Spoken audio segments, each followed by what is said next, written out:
एक ऐसे शख्सियत से मैं आपको मिलवाने जा रहा हूं, जो अब परिचय के मोहताज नहीं है। नमस्कार, मैं सोनू कुमार, आप देख रहे हैं मीडिया दर्शन। कहा गया है कि एक बिहारी 100 पर भारी। बिहारी जहां भी जाता है, झंडा गाड़ कर आता है। मैं बात कर रहा हूं बिहार के रोहतास जिले के सासाराम के करण सराय मोहल्ला के रहने वाला श्यामानंद से। श्यामानंद ने जो दुबई में जाकर भारत के झंडा लहरा दिए हैं, और WWE से भी खतरनाक गेम होता है मिक्स मार्शल आर्ट, जो उसमें उन्होंने दुबई में इंग्लैंड को हराकर भारत का झंडा लहरा दिए हैं। और मेरे साथ अभी श्यामानंद जी हैं। श्यामानंद जी, आपको हमारे चैनल में समय देने के लिए बहुत बहुत धन्यवाद। Thank you so much.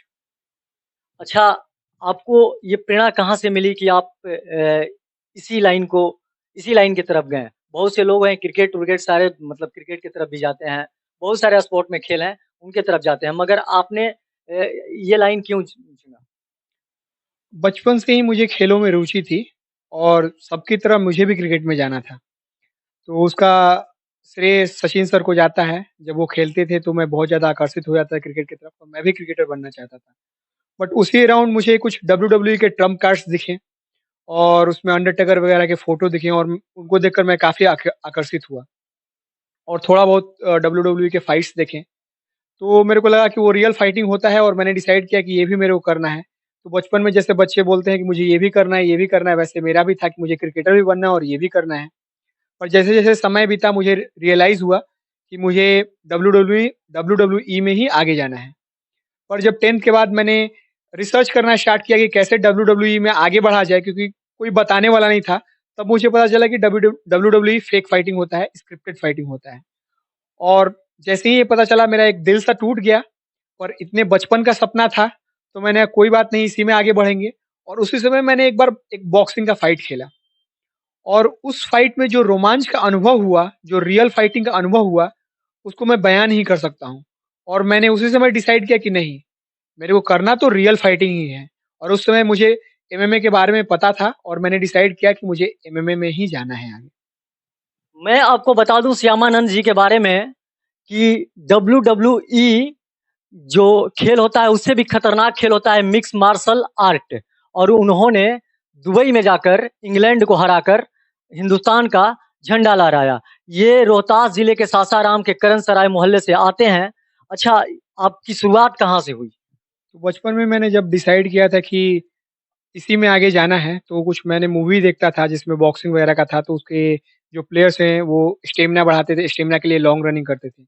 और चूँकि उस समय सासाराम में कुछ अवेलेबल नहीं था, बॉक्सिंग वगैरह नहीं था, तो और घर को भी मैं बता नहीं सकता था, तो मैंने लॉन्ग रनिंग वगैरह स्टार्ट किया। पहले मैं नेहरू पार्क में मैंने दौड़ने जाने लगा रोज़ सुबह डेली और लॉन्ग रनिंग करना स्टार्ट कर दिया। फिर फजलगंज स्टेडियम में, फिर अपने स्कूल्स में भी पार्टिसिपेट करना स्टार्ट किया और तरह-तरह के गेम खेलने लगे जिससे ताकि मेरे स्टेमिना बने।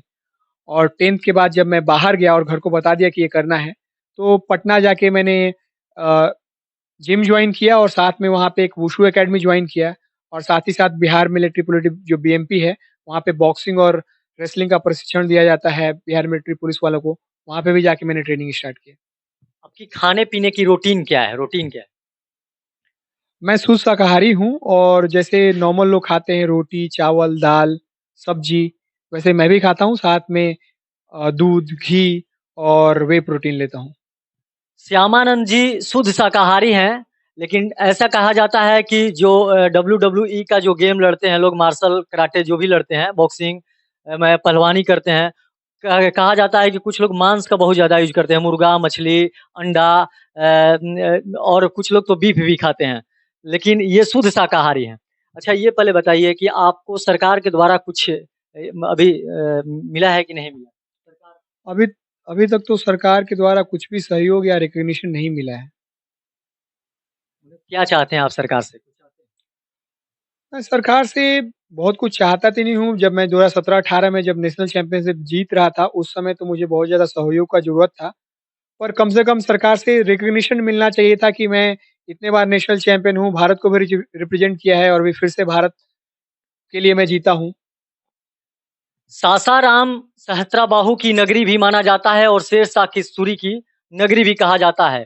मगर बिहार के रोहतास के सासाराम के रहने वाले लाल ने जो कारनामा कर दिया है, धुरंधरों को धूल चटाकर दुबई में और अपना झंडा गाड़ दिए हैं। और गमछा ये जो इनका है, कहीं भी ये लड़ाई के लिए जाते हैं तो गमछा ही पहले लपेट कर जाते हैं। गमछा क्यों लपेटते हैं गर्दन में? तो जब मैं फ़ाइट फ़ाइट के समय गमछा लिए रहता हूँ और फ़ाइट से पहले जब प्रेस कॉन्फ्रेंस होता है तो उसमें मैं धोती पहनता हूँ और गमछा रहता है और इस बार इंटरनेशनल फ़ाइट था तो तिरंगा भी था। एक्चुअली मैं अपने भारतीय संस्कृति को रिप्रेज़ेंट करना चाहता हूँ। जब मैं उस लेवल पे हूँ और उतने बड़े लेवल पे फ़ाइट कर रहा हूँ तो मुझे लोग देखते हैं। तो उस समय अपने मैं संस्कृति को रिप्रेज़ेंट करना चाहता हूँ। जो आजकल के बहुत सारे युवा हैं, वो भारतीय संस्कृति से दूर भाग रहे हैं और सिर्फ़ वेस्टर्न कल्चर को अपना रहे हैं। मुझे वेस्टर्न कल्चर से कोई प्रॉब्लम नहीं है, जैसा आप देख सकते हैं मैं अभी वेस्टर्न वेशभूषा में ही हूँ और मुझे भी सूट पहनना पसंद है। पर मैं चाहता हूँ कि जो युवा हैं आजकल वो अपने संस्कृति को भूले नहीं और गर्व के साथ पहने। अच्छा, चलते-चलते मेरा आपसे आखिरी सवाल है, युवाओं के लिए क्या संदेश देना चाहते हैं पूरे भारत के लिए? मैं युवाओं को यही कहना चाहूँगा कि आप जो भी चाहें वो कर सकते हैं, सपने देखने से डरे नहीं और बड़े सपने देखें और किसी का सुने नहीं कि आप नहीं कर सकते हैं। हम जो युवा हैं, हम में बहुत ही ज़्यादा अपार शक्ति है, हम जो चाहें वो पा सकते हैं। बस हमें कठिन परिश्रम करते जाना है, थोड़ा समय लग सकता है पर सफलता ज़रूर मिलेगी।